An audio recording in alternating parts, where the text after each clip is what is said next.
travelling.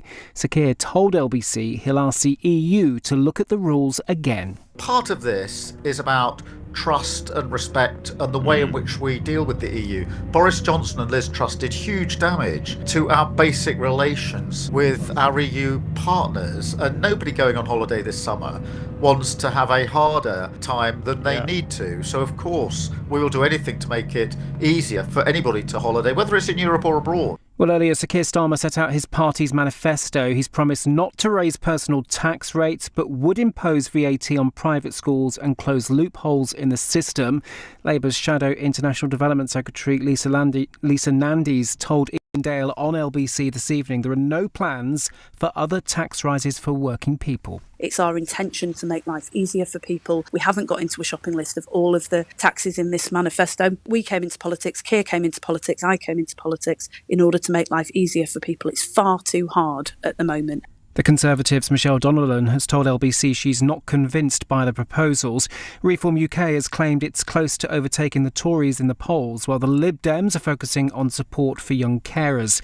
The SNP wants laws to protect the health service from privatisation. A coroner has told the US government it must improve driver training at its airbase in Northamptonshire. It follows an inquest into the death of 19-year-old motorcyclist Harry Dunn, who was killed in 2019.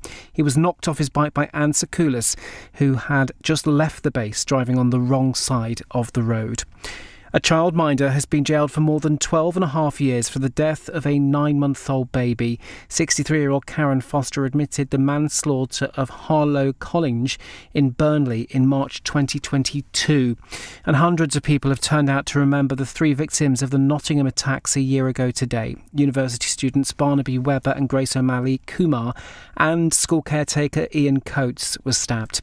In the city, the FTSE 100 has closed down 51 points at 81.63. The pound buys $1.27 and €1.18. LBC weather turning drier for much of the UK tonight. Patchy rain for Scotland and a low of 8 degrees. From Global's newsroom for LBC, I'm Daryl Jackson. This is LBC from Global, leading Britain's conversation with Iain Dale.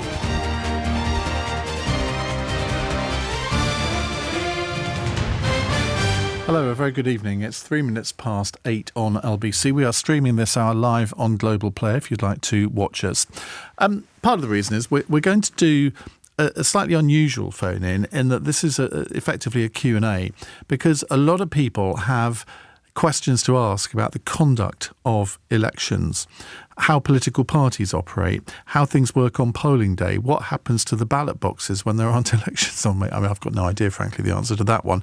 But there are all sorts of things about the operation of elections, which I know from previous experience, a lot of people are slightly mystified by. So if you have a question that you'd like to put to us, please give us a call, 0345 6060 973.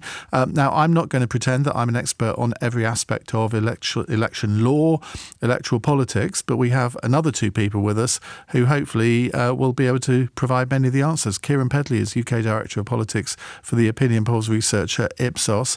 Keiran, welcome. Thank you. Is election time one of the busiest times for opinion pollsters? Because everyone thinks that you just do opinion polls on politics, but if you did, you probably wouldn't be a very profitable business. No, I think it's fair to say that it's a very busy time for the political team within Ipsos, for example. But at our company in particular, we do lots of different types of work for government departments, but also for private companies as well throughout the year. So election periods take on their own particular dynamic when you're doing lots of polling for the media and for others, setting up the exit poll, of course, which we may discuss at some point.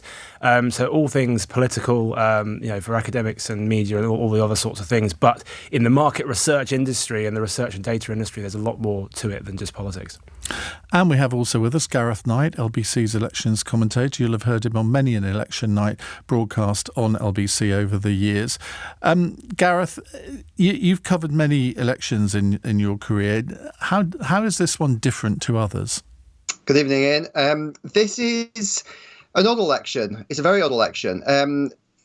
From the moment it was called, the fact it was called was odd. No one was expecting it. 1 hour before it was actually called, I was still convinced it wasn't going to happen. And I had contact with people that I thought would know better than me, and they were convinced it wasn't going to happen either. They thought that this was all a media frenzy, and from that moment onwards, it's just been chaos. We've had 2 weeks. The party of government, the party that called the election, scrambling around to find candidates.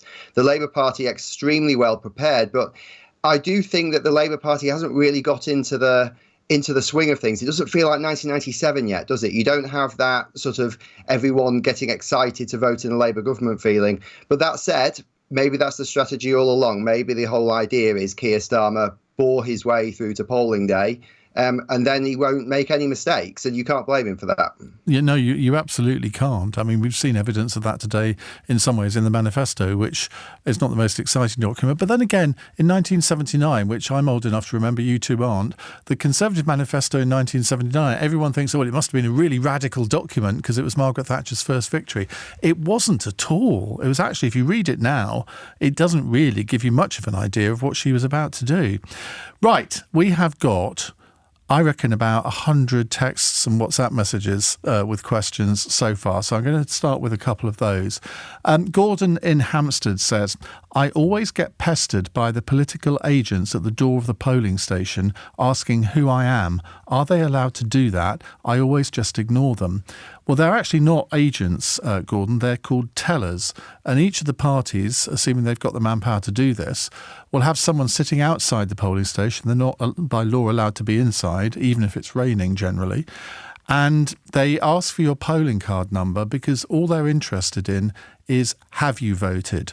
And because they then the slips get taken back to the committee room where you get ticked off. So then if they know that you voted, they won't, to use that awful phrase, knock you up.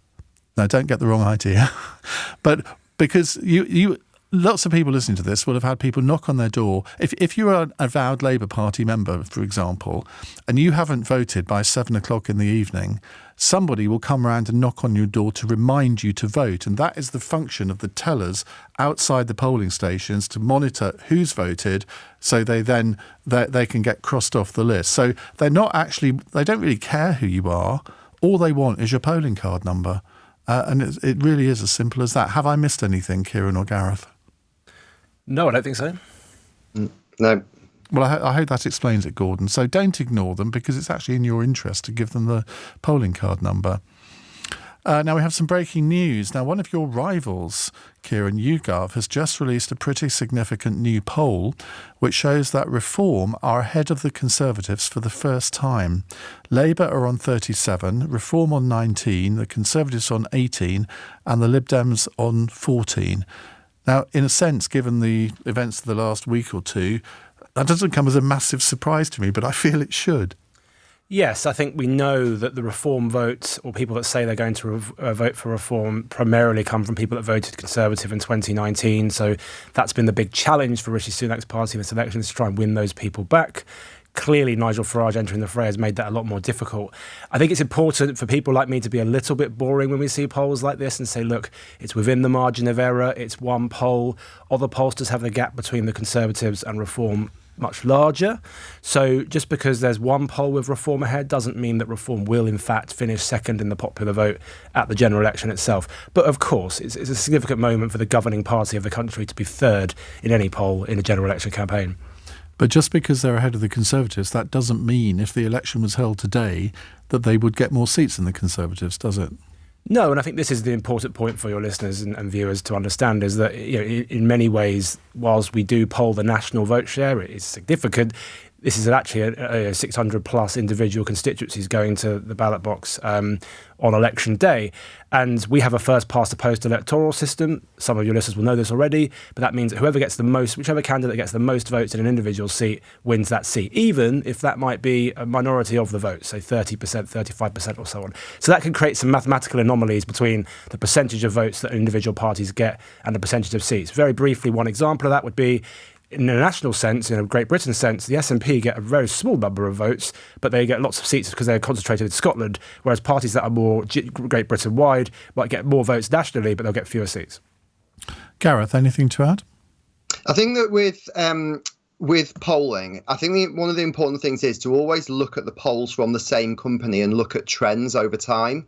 Trying to compare polls from different companies that use slightly different methodologies, you do get big variances. But there's no doubt if you look at polls from one particular company, take Ipsos, take YouGov, whoever it may be, there's no doubt that the reform vote is rising. Now, where does that turn into seats? Well, if half of all Conservative voters vote reform, then by definition, reform are going to cause serious problems for the Conservatives. So even under a first past the post system, there does come a point where that bigger hit on one particular party is going to start costing them seats, and reform will end up gaining seats and not just the odd one here or there. The immediate impact, of course, will be that parties that came second in 2019 will be the main beneficiaries of the Conservative vote being cut in half. Because you could have a 40,000 Conservative majority. If 20,000 of those go to reform, then by definition, it's suddenly a toss-up in that seat. It doesn't matter how big the majority is if you've lost half your vote. But like I said, when it comes to the individual polls, my advice is always, if it's a YouGov poll, don't try and compare it to the other companies. Compare it to the previous YouGov poll and look at the trends. And if the trend is showing reform on the increase, which we know it will be, then that's the trend to take away. Well, I did an interview about 6 or 7 weeks ago with a YouTube channel called Conservative Renewal. And I have to say, for once in my life, I predicted everything right about what would happen with reform in this election campaign. And Chris and Corey are about to find that clip so we can play it out so I can say how clever I was, because there are many things I predicted wrongly, but that wasn't one of them. Going back to the polling station and telling question, Oliver says, I discovered that as a candidate, you are allowed to go into the polling station. I was being green. Yeah, you can. Well, when I was a candidate in 2005, I toured every single polling station on polling day in the constituency. There were about, I think, 70 or 80 of them. So it was quite a task. But as a party worker, you're not supposed to. Now, the returning officer at the polling station, if it's raining, might feel sorry for you and let you. But strictly speaking, they're not supposed to. Right, let's go to Cal, who's a new caller in Stotfold in Bedfordshire. Hello, Cal. Hello, mate. Hi, what would you like to say? So something I've been seeing a lot of recently is like misinformation being pushed around, and then after the fact, things have to be corrected.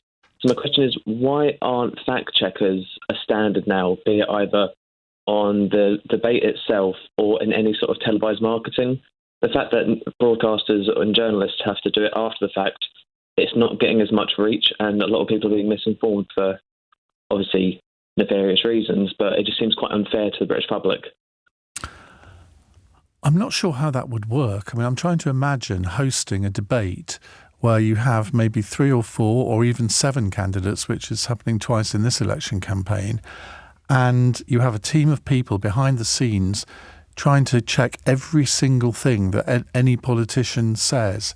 It would be disruptive, I think, and hold the flow of the debate. I think it's fine for people to check things afterwards and hold the politicians to account, but would you really want it during a debate? Well, something I saw, there's a YouTuber, I can't quite remember his name, but he's a brilliant bloke, older fella. He came up with, I don't know if it was his idea or someone else, but they said just dedicate a couple of minutes. So it could be they do their like however many questions, each side have their piece, and then they move over to the fact checker and they say, cool, we've a couple minutes now for you. Is anything said good or bad? They could go back to the people in the top. They feed it back to the fact checker, and if there is anything to report back, they say, actually, yep, we've got this bit. What they said was infactual, or no, we're all good, and then they can just go straight back to the debate. But a lot of it is overall 10 minutes to it. I mean, okay, if somebody says, well, the GDP growth rate in the last year was 5%, and it's only 1%, well, clearly that is a fact that you can either verify or not. But a lot of things, like this £2,000 that Rishi Sunak keeps quoting and the Labour Party says it's all fiction, he's explained how they've come to that figure. Labour still don't accept it, and so that there is a dispute over it. Now, if you are from a fact-checking company, I mean, it's quite a difficult one to fall into, because inevitably the politics of the fact checker might come into this in terms of how they report it. It's not all about facts, is it? No, you do raise a fair point there, but is it not worth investing in and finding a way of making it work just so we can say that we've tried rather than leaving it to the Wild West? Keiran, what do you think? I think the subjectivity of, by the way, I'm from Bedford originally, so just down the road from Stopford. But I think the subjectivity of certain facts and the spin game, as it's called in politics, is one of the biggest challenges here. You know, two people can take the same set of data and spin it in different directions. But I do think the pace of politics with the 24-hour news cycle and social media does make misinformation, disinformation a challenge, particularly in the AI era that we're entering into. It is something that the public are very concerned about. Where do you get factual information that you can trust from? Everyone has people can have their own versions of facts and what the news is now. You see it a lot in America. It seems to be bleeding into our politics here. So I do accept the premise. It's something that we need to find a way through, but obviously the practicalities of that can be difficult in real terms. Gareth? Yeah, it's great in theory. It reminds me an awful lot of the VAR debate. Ian, you're a big football fan. No, we don't want it. VAR.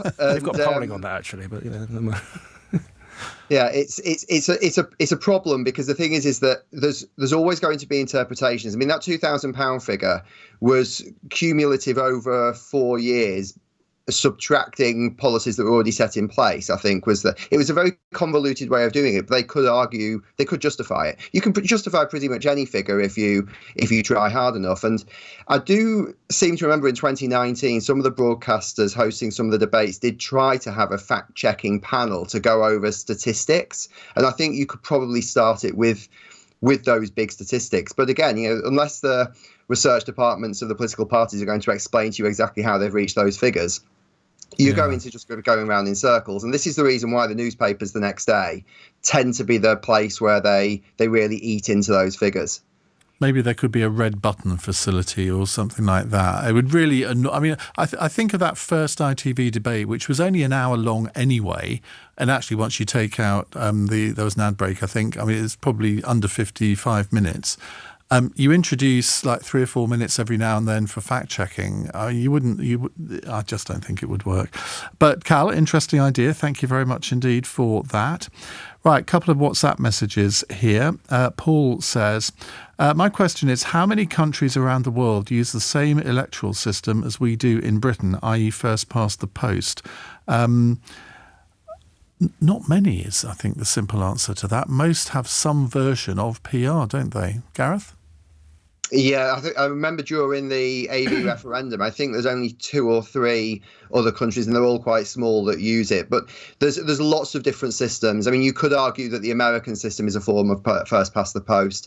Alternative vote systems aren't necessarily proportional. There are so many different types of proportional system as well that a lot of the time when people say we really need PR, it's a bit like saying we really need air. It's a fairly meaningless thing unless you're going to specify actually what you need is oxygen. It's meaningless because PR is not actually a system. PR is really just a theory of having an electoral system that's slightly more proportional. And every single electoral system will have its critics. You could line up people from different lobbying organisations that lobby very hard for different electoral systems, and all of them will give you a very good argument as to why everyone's system other than theirs is terrible. I do think when you poll about PR, the principle is accepted that the percentage of votes and percentage of seats should be broadly consistent. When you get into the practice of individual systems, it becomes a bit more opaque. What I do think will be very interesting in the aftermath of this election, if anything like the current opinion polls is what we see, will there be a sort of almost about turn where it's the Conservative right that starts, if we can use that colloquial term, that starts looking at PR as a sensible way forward? Nigel Farage is in favour of it, isn't he? Absolutely, and you do wonder whether the small C Conservative press might start embracing that if there is seen as such a disconnect between how Reform do in terms of votes versus seats. It isn't new, of course. I mean, if we go back to 2015, UKIP had a similar situation, but it'll be interesting to see where that debate goes. Apparently India uses first past the post, according to Shailesh, and also Steve says Belarus does. Well, I wouldn't say that was the best example, but there we go. It's 8:20. This is LBC.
Iain Dale on LBC. Mina says, OMG, Iain Dale. Mark and I enjoyed the podcast between you and Ian Payne. Overwhelmed and fabulous. And if you want to listen to that, you can do so on Global Player on the Iain Dale All Talk podcast with Ian Payne. Now, we were talking about reform a few minutes ago. This is what I predicted 5 weeks, I think it was actually more like 6 weeks ago on the Conservative Renewal podcast. In the next couple of weeks, Nigel Farage decides to go back into politics and give up his GB News show and effectively become the new leader of Reform. That would put a rocket under them, I suspect. And I can now see circumstances where they could overtake the Conservatives in the poll. I'm not sure how long it would last. Wow. But it's a possibility. It's not a possibility. It's happened tonight that Reform have gone ahead on the YouGov poll by 1%. They're on 19%.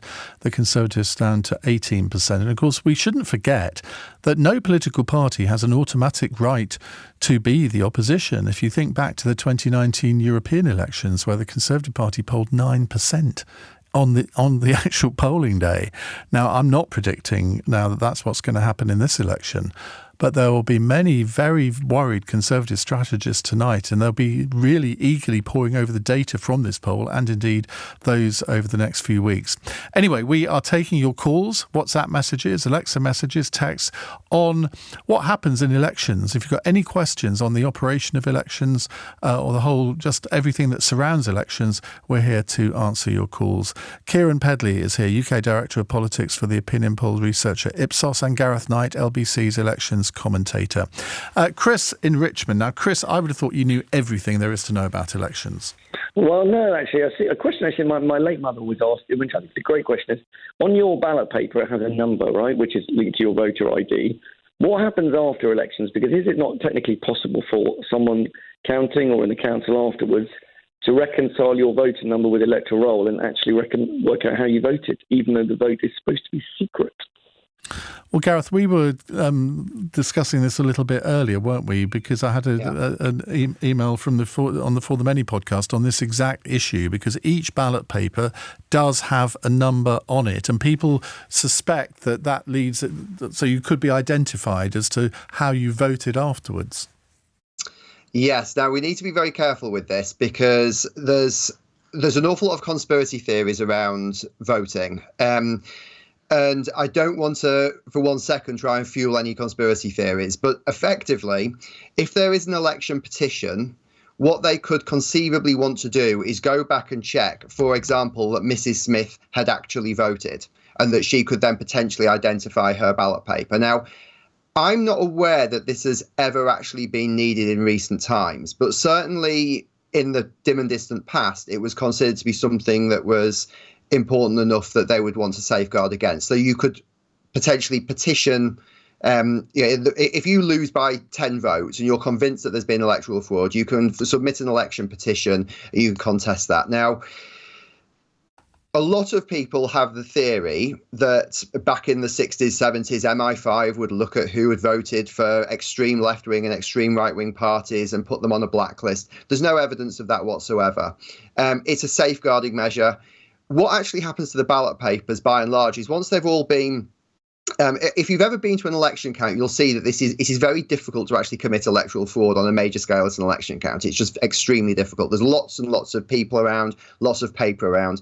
The counterfoils and the ballot papers are all just thrown into a lockbox.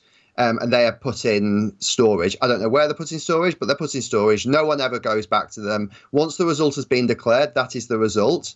So even if that declared result is wrong, my understanding is that result stands. And there have been cases, I think, where the wrong result has been given.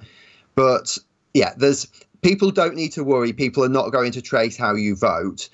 Certainly the idea that political parties will threaten you, and there used to be all sorts of conspiracy theories, particularly in the 70s, about this. It's not true, but fundamentally, yes, in theory they could find out who you voted for, but it would take a lot of effort. Chris, are you happy? No, I am. No, thank you. Can I ask a second question, or is that not allowed? Depends how interesting it is. Go on. What is the threshold for a recount? There isn't And then one. how close has it got to be? I don't think there is one. I think it's up to the returning officer at the count as to whether they will allow it. I don't think there isn't an official level, is there, Gareth? So I've been at counts where they've had recounts. So the first thing they would do is not a full recount. They do something called a bundle check, which is where the party agents, the candidates' agents, would pick up the bundles of ballot papers that may be bundled in groups of 50, and they would literally flick the bundle just to check that all the ballot papers, at a first glance, correspond to the pile they're meant to be in. That's a bundle check. That would go through. That only takes really a few minutes to flick the bundles. If there are discrepancies, and there always are the odd discrepancies. I mean, I remember one count, I won't say the constituency, but one count in 2005 where there were 3 recounts, full recounts, and each one of them was significantly different to the previous one. And it got to the point where they just had to declare a result because it was getting that frantic in the counting hall. But generally speaking, you would be looking at a bundle check if you were within 1,000 votes. If you were starting to rain votes in to your side, depending on which candidate you're representing, then you might go for a full recount. The other thing to bear in mind, we mentioned a second ago about the counterfoil. So when you get your ballot paper, they tear it off like a raffle ticket, and there's like counterfoil left. If the number of counterfoils is significantly different to the number of ballot papers that have been counted, including the spoiled ballot papers, then that discrepancy will be something that the returning officer would look at when considering a recount. It's always 1 or 2 off. There's always some ballot paper that flies off the table or just gets damaged, possibly wasn't put in the polling station correctly. It always happens. But generally speaking, you will see a bundle check if it's within 1,000 votes. A full recount, you're probably looking at maybe 200 to 300 in a parliamentary constituency, I would say. Gareth, thank you very much. Chris, thanks for your call. Michael says, I've always wondered who is entitled to help count the votes and how do you apply? They're normally bank staff, aren't they? I think you can volunteer. I remember doing this as a student when I was 17, 18. I don't remember how I actually got to do it, but I think I volunteered for in my school. So I think as long as there's no obvious reason to think you're politically biased or you're a councillor somewhere or an MP, obviously, then I think it's something that volunteers do, and obviously they're an important part of our democracy. And another one here from Peter. Why can't we have electronic voting machines as in the USA?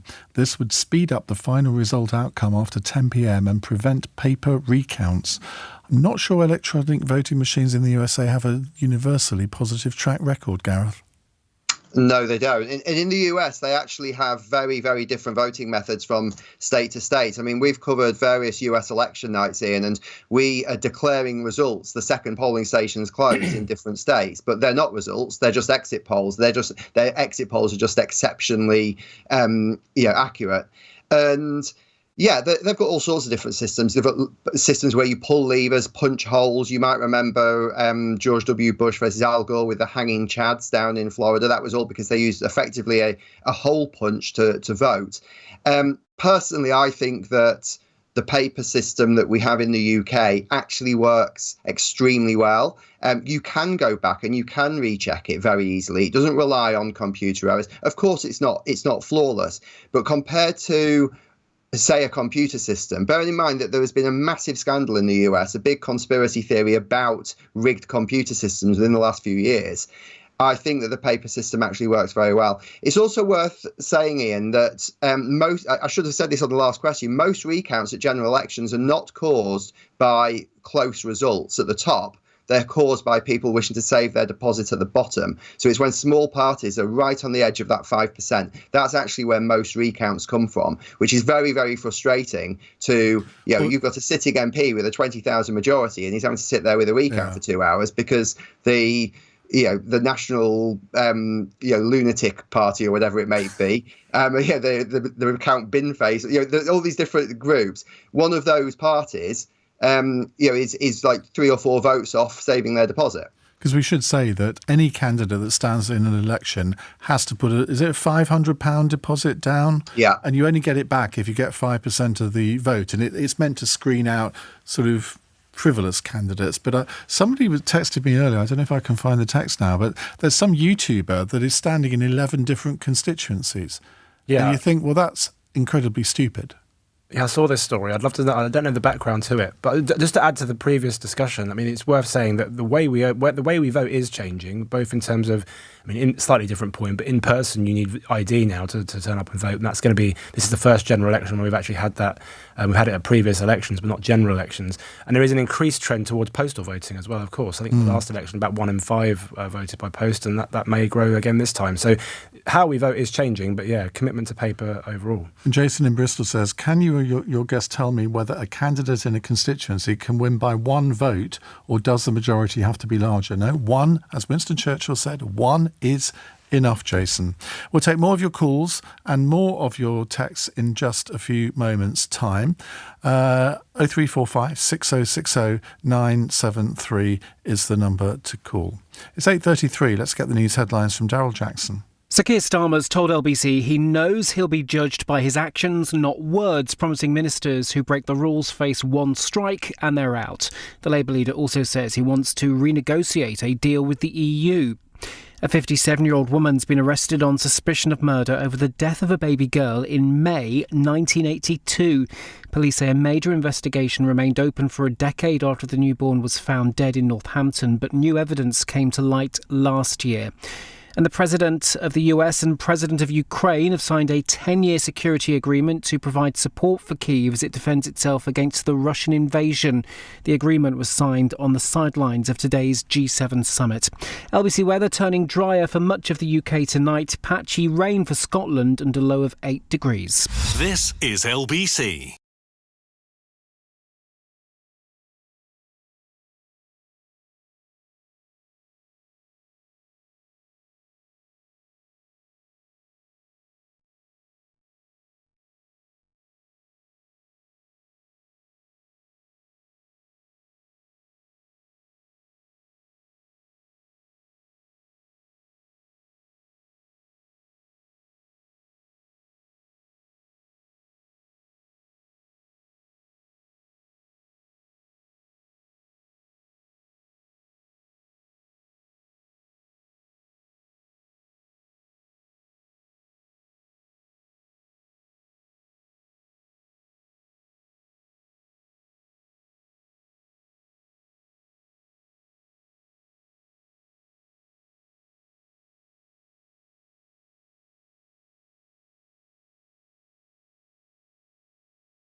Iain Dale on LBC. It's 8:35 on LBC. Keiran Pedley from Ipsos is with us. Gareth Knight, LBC's elections commentator. Kyle says, I work for the MOD and it's civil servants from all over government departments that are used to work at polling stations. That's interesting. Let's go to Oliver on the Wirral. Oliver, hello. Oh, hello. My question really, it's to do with the electoral calculus website, which uses this MRP way of polling. It seems to know an awful lot about my ward, rather than, or in addition to, the constituency as it was as a whole.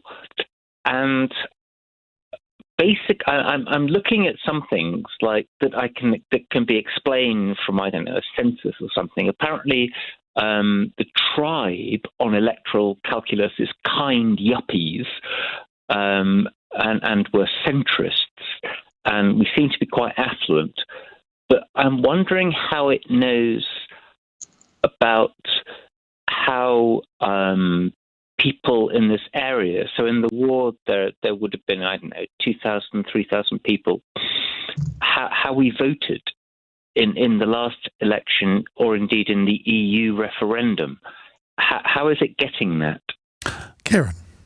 So MRP, you'll see a lot of this about, and we'll be producing one at Ipsos soon for the election, if I can plug that. But I think ultimately there is lots of information out there, as you mentioned, around the census and national surveys that are very large scale, that allows you to go to a very small area and know how many, let's say, men or women or different people of educational attainments or different ages or different work statuses and all the rest of it live in a certain very small area. And what MRP does is it projects from a survey based on the population data how people will have voted in that particular local area. So it's not that they necessarily are able to say in your particular ward that they can necessarily count it up at a constituency level in a general election that this is you voted Lib Dem, Tory, Labour or whatever.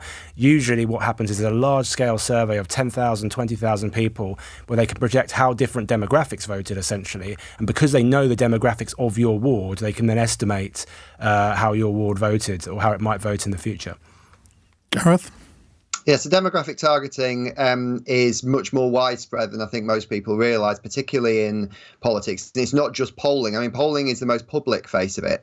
But until about 20 years ago, it was quite common for political parties to routinely canvass and speak to 40, 60, 80% of electors in any given year. I mean, every single year, parties made a real point of going out and speaking to voters.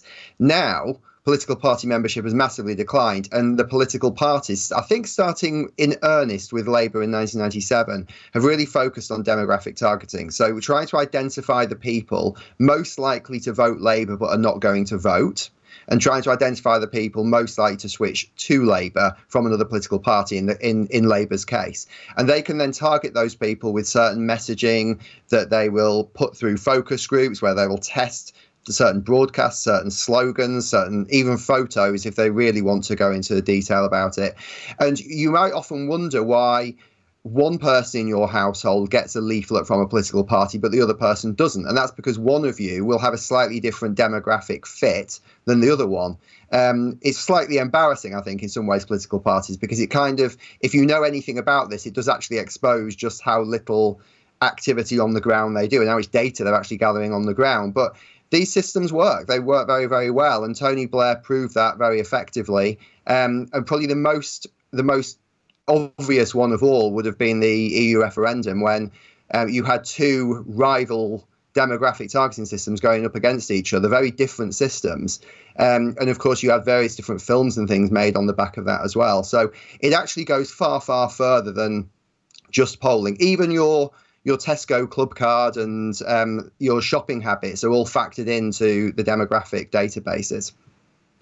Oliver, thank you very much for that. This is from John in Sussex, who says, I've lost my long-standing postal vote because I failed to provide a specimen of my signature.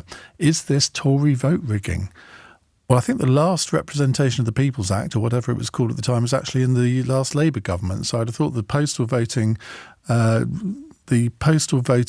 rules would have been created in that, unless I've misremembered it. But why shouldn't you have to prove your signature on a postal vote? I'd have thought that was a very logical thing to do. Am I missing something here, either of you? I don't think so. I think that in any ways it's more onerous to have to vote in person, obviously, because you need the photo ID now than necessarily by postal vote. But obviously these things can cause upset and controversy. Jack in Bermondsey says, what is the role of a returning officer other than reading out the result? How does a returning officer get chosen? Gareth? So the returning officer is nearly always the chief executive of the district council or the unitary council that's there. They are legally responsible for the campaign. Well, not just the campaign as such in the political sense, for the actual administration of the election. So they have to send out polling cards. They are legally responsible for the electoral register. They are responsible for nominations. They have to accept nominations. They have to check that people are validly nominated. There's quite a lot of work involved. There didn't used to be. Before 2000, there really wasn't a huge amount of work for a lot of returning officers to do. I mean, they had to pretty much send out poll cards, open the polling stations and declare the result. But now there's an awful lot of legalistic stuff that goes on. Most of the work, of course, is not done by the chief executive of the council. It's done by the electoral services team, which is an extremely hard-working team in every council. They're extremely under-resourced given the work that they do. And they have to do everything from all of the electoral registration that you get every summer. So in about 6 weeks' time, we'll all be receiving forms through the post to remind us to register to vote. It's also worth just pointing out on postal votes, the gentleman that mentioned that he hadn't got his postal vote, I'm pretty certain that he can still apply for a new postal vote. He hasn't lost his postal vote. I think that if he's got an existing one, it just needs amending. I think that he has until 5 p.m. tomorrow to do that. Just provide a signature, a signature. But you can't apply for one without giving a signature. So I'm a little bit confused, but he has still got time. I suspect, and I don't know, but I interpreted that as he thinks, well, why should I provide a signature? Or he's got some civil liberties reason for not providing a signature. So 2 words response to that would be Tower Hamlets. They had a huge issue several years ago with postal vote fraud, where they call it a postal vote factory. There were dozens and dozens of postal votes allegedly being made out in support of one candidate. A candidate won. That was then challenged in court. It was discovered there were lots of discrepancies. Postal vote fraud is a problem. It is a genuine problem. I remember as a student, they used to have open pigeonholes, and people that voted by post, there was just ballot papers just randomly sitting in pigeonholes. Anyone could just go along, open the ballot paper, put it across in the box, put it back in the return envelope and stick it in the post box. There was nothing stopping you doing that. You could do that with 200 ballot papers if you wanted to. So they've tightened a lot of these things up. It's right to tighten these things up. I know that it's annoying. I know that it's frustrating. I know that it creates more hoops for people to jump through.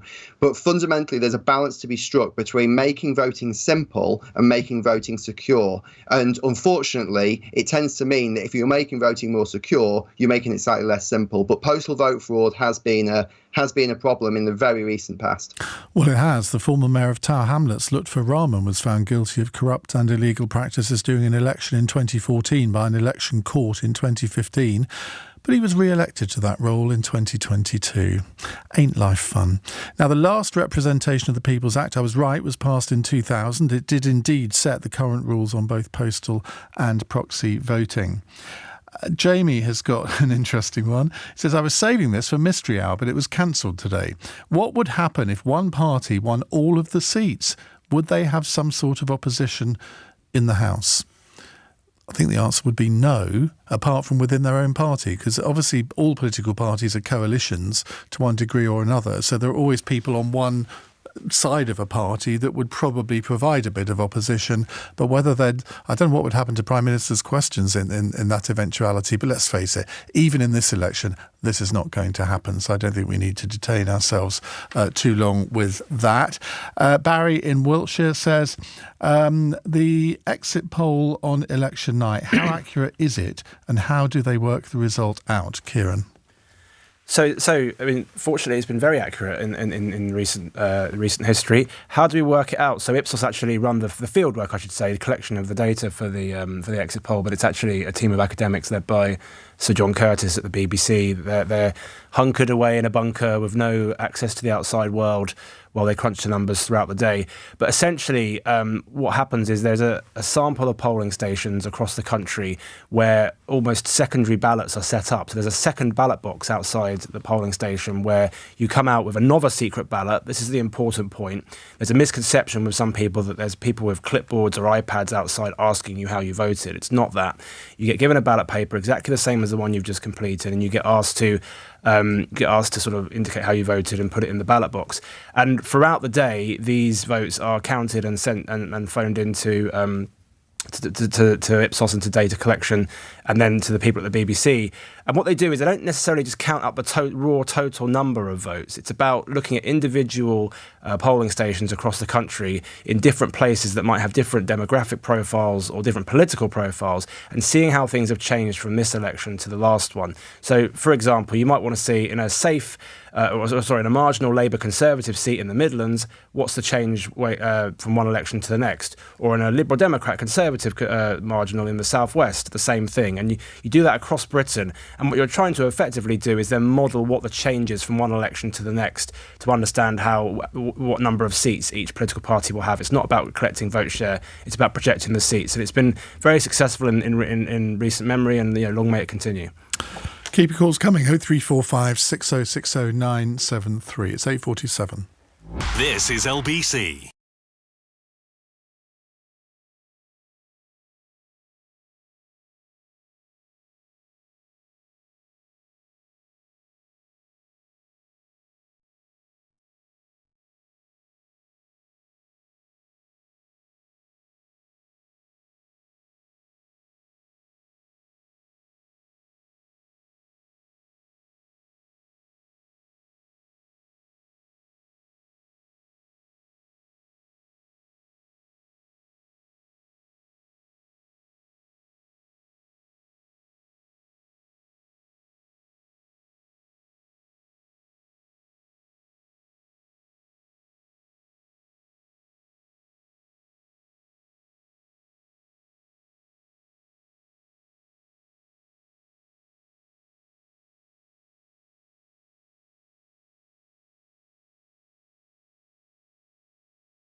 Iain Dale. Call 0345 6060 973. Text 84850. Alexa, send a comment to LBC.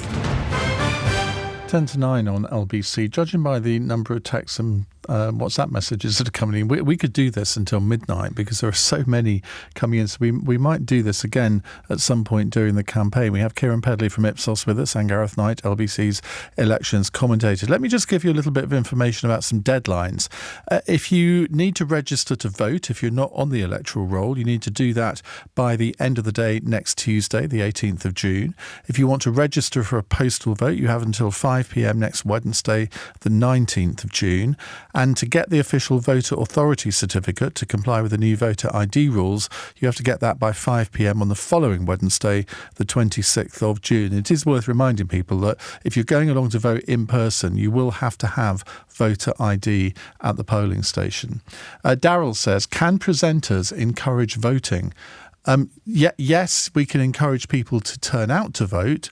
No, we can't encourage anybody to vote for a particular candidate or a particular party. And there have been examples of that where presenters have done that in the past, not on this radio station, I hasten to add, who have lost their jobs for doing that because it is against Ofcom broadcasting regulations. Let's go to Medina in Folkestone. Hello, Medina. Hi, Ian. My question is, I'm registered blind, and does my blind person's companion have to live in the constituency in which I'm voting?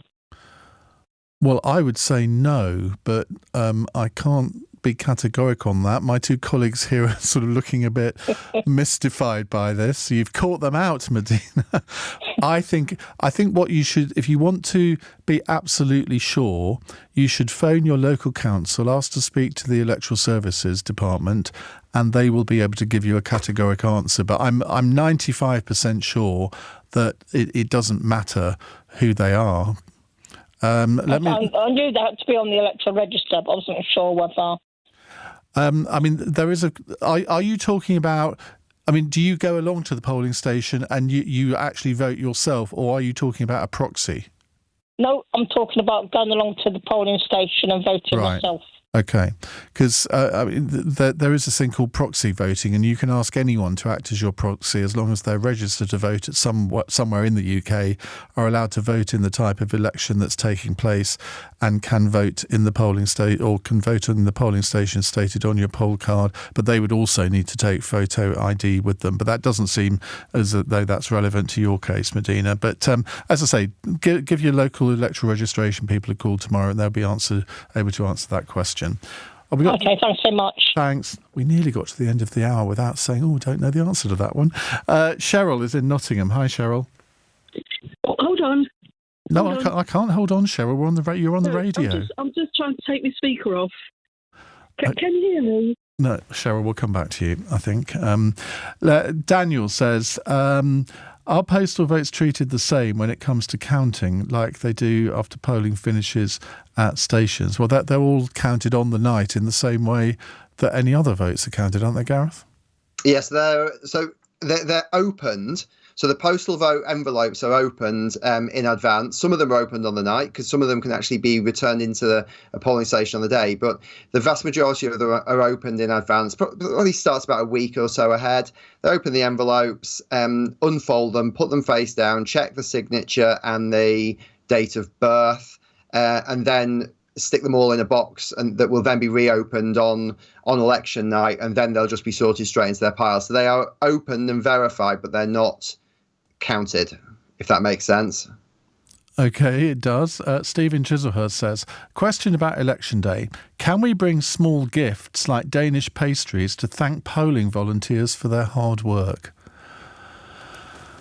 I'm not sure about that. Because that could be regarded as treating. I think if a political party turned up with some sort of cupcakes, that would not be allowed. Whether ordinary members of the public who are going into the polling station to vote can, or give it a try and tell us and see how you get on. I would imagine they'd be quite hesitant to accept it regardless of what the... I would have thought they probably would, but that is an interesting question.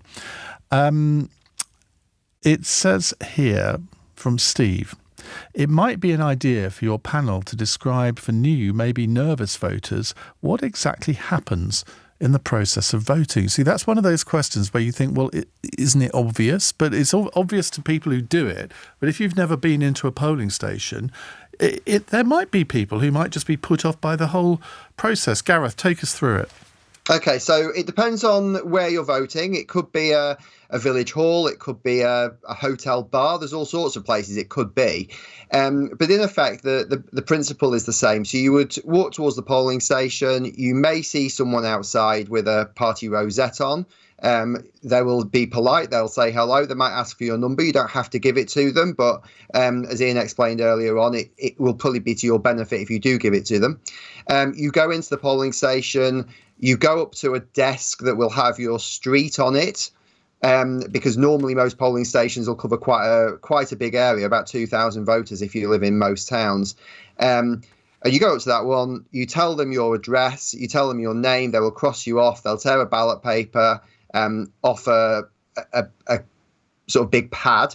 They'll fold it in half, give you a pencil, and direct you to a voting booth, and that's it. You then go along to the voting booth. You put your cross wherever you want to put it. Fold your ballot paper up as many times as you want. The more you fold it, the more it'll annoy people at the count later on. And then you put it in the ballot box. In some places, they like to witness you putting it physically in the ballot box, just purely so that they know that you don't. They can verify that you don't need a replacement ballot paper. If you damage your ballot paper for whatever reason, you can ask for another one. If you voted for the wrong person, just scribble through it. And you can normally ask for another one. But fundamentally, this is a very simple process. Those people in that polling station will be doing this hundreds and hundreds of times over the course of the day. If you go in and it's particularly quiet, they may say a few things to you, but more often than not, on a general election day, you'll go through, it'll all be very simple, and you'll be out of there in no time. Very well explained. Now, Chris, my producer, his dad is a presiding officer and has been for years at a polling station, and he has just told us that it's very, very illegal to take sweets or cakes along into a polling station to thank the polling staff. It seems wrong in a way, but you can kind of understand it, can't you? I mean, there is scope there for, I suppose, foul play. Right, let's take another question here from William. Can you please ask what would happen if the Prime Minister lost his seat? Now, has that ever happened, that a Prime Minister has lost his seat in a general election? I'm trying to rack my brains, and I don't think it has. But presumably what would happen is that the Prime Minister could stay Prime Minister, assuming his party or her party won the election, and then persuade an elderly MP to stand down and go to the House of Lords, and there'd be a by-election. I suppose that's what would happen. I mean, it's such unprecedented circumstances. I think the reality is that the Prime Minister is the person that can command the majority of the House of Commons, but yeah, I think in practical terms, if let's say Rishi Sunak, somehow the Conservatives won the election and Rishi Sunak lost his seat, or Keir Starmer lost his seat and Labour won the election, in practical terms, you'd probably get some sort of interim party leader, an interim Prime Minister for the time being, whilst the political party chose another leader. I think it's probably the most likely outcome, but it's so unprecedented that there isn't really a rule book to go by. Now, Gareth, you have omitted to mention something, haven't you, as several of our texters have just pointed out? Yeah, probably the most important thing at this general election compared to every previous general election. I forgot to mention voter ID. You must take ID to the polling station. Now, the reason I forgot this was because I vote by post. And if you vote by post, you won't have noticed this, but you have to have ID. Now, the types of ID that are allowed, it's complicated. If you have a passport or driver's license, you're basically fine. If you don't have those, there's certain things that are accepted and certain things that are not. Please Google it and look it up, because it does get a little bit convoluted. If you don't have any form of photo ID that is valid, you can apply for a form of ID from the Electoral Services Department at your local council. But please, if you go along to vote, take ID with you. Your passport or driver's license, in the vast majority of cases, is the one to take. And if you're a pensioner, you can take your bus pass, but if you're a student, you can't, which seems very, very unfair to me, but there we are. Ellie says, expired passport allowed? What happens if you don't look like your passport photo? Well, get a new passport, I suppose, is the best advice on that one. But expired passports wouldn't be allowed, would they? I don't think so. No. So, look, driving licence or that. Look, if you look on the Electoral Commission website, they give a list of all of the different identification documents that are allowed. So check that out before polling day. Listen, we could go on, as I say, for hours, but we'll wrap this one here now. But we may well do this again at some point before the election. Thank you very much to Gareth Knight and to Keiran Pedley from Ipsos. Now, in the next hour, the Labour manifesto launched today says that a retirement age of 80 will be imposed on the House of Lords if Labour wins the general election. They're also going to phase out the remaining 92 hereditary peers, but they're not actually going to abolish the House of Lords and replace it with an elected second chamber. So that is something I really want to concentrate on in this hour. Is this a bit ageist? Because at the moment, the House of Lords do ask peers when they reach 80 if they'd like to retire. They don't force them to. and yet Labour are going to force them to. Maybe the United States might like to introduce this policy as well. No names, no pactrol. 0345 6060 973. Oh, expired passports are allowed, says someone here. On your radio, on Global Player, and Play LBC. leading Britain's conversation. This is LBC. From Global's newsroom, Sir Keir Starmer has told LBC he wants to get a better agreement with the EU, saying he will inherit a botched deal if he wins the election. The Labour leader says wealth creation will be his party's priority while laying out their manifesto earlier.